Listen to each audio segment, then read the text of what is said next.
دوستو میں عارف میاں ہوں۔ میری رائے یہ ہے کہ پی ٹی آئی کو خود احتسابی کی ضرورت ہے۔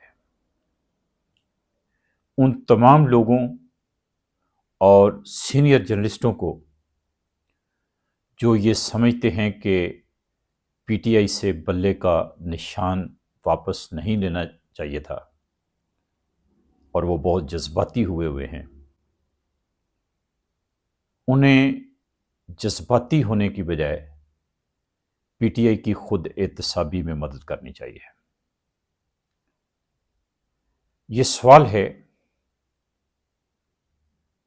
کہ الیکشن کمیشن نے پی ٹی آئی قیادت سے کہا پی ٹی آئی کے الیکشن نہیں ہوئے، آپ انٹرا پارٹی الیکشن کرا لیں۔ موقع دیا، بار بار کہا۔ پی ٹی آئی قیادت نے انٹرا پارٹی الیکشن کیوں نہیں کرائے؟ انا کا مسئلہ کیوں بنا لیا؟ یہ بھی سوال ہے کہ پی ٹی آئی قیادت کا دوسری سیاسی قیادتوں سے متعلق رویہ ایسا کیسے بنا کہ گویا وہ مسلمان ہیں اور دوسرے سارے کافر ہیں۔ یہی رویہ نیچے پی ٹی آئی کے عام کارکن کا بھی بنا ہے۔ یہ ٹھیک ہے کہ military, judiciary, civil bureaucracy, media سب نے مل کر ایک وقت میں عمران خان کو مسیحا کے طور پر عوام میں متعارف کرایا، انہیں صادق امین بھی کہا گیا، لیکن کیا عمران خان خود اپنی حقیقت سے آگاہ نہیں تھے؟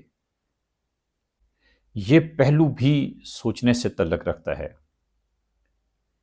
کہ پی ٹی آئی سے پہلے پیپلز پارٹی اور مسلم لیگ نون کی جتنی بار بھی حکومتیں بنی،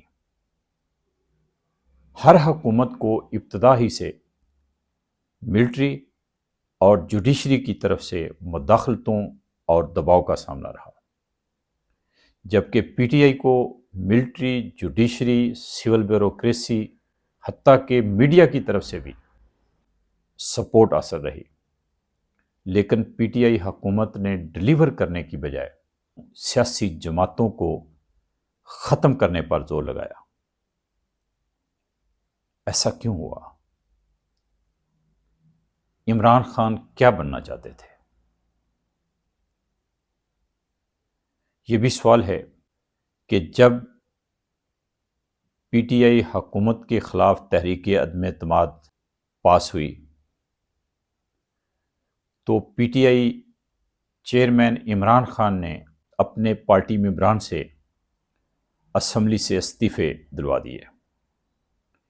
پنجاب اور خیبر پختونخوا میں پی ٹی آئی کی مخلوط حکومتیں تھیں، ان حکومتوں سے بھی پی ٹی آئی چیئرمین نے استعفے دلوا دیے، اور پھر 9 مئی کے واقعات ہوئے جس میں قومی دفاعی تنصیبات پر حملے کیے گئے۔ ابھی تک الزامات ہیں، تو ہم کہہ سکتے ہیں کہ مبینہ طور پر پی ٹی آئی کے کارکن ان حملوں میں ملوث تھے، جس کے نتیجہ میں اس وقت پی ٹی آئی چیئرمین، جو کہ سابق چیئرمین ہو چکے ہیں، وہ جیل میں ہیں اور پی ٹی آئی سے بلے کا نشان واپس لے لیا گیا ہے۔ یہ تمام استعفے اور 9 مئی کے واقعات، یہ مشورے پی ٹی آئی چیئرمین کو کس نے دیے؟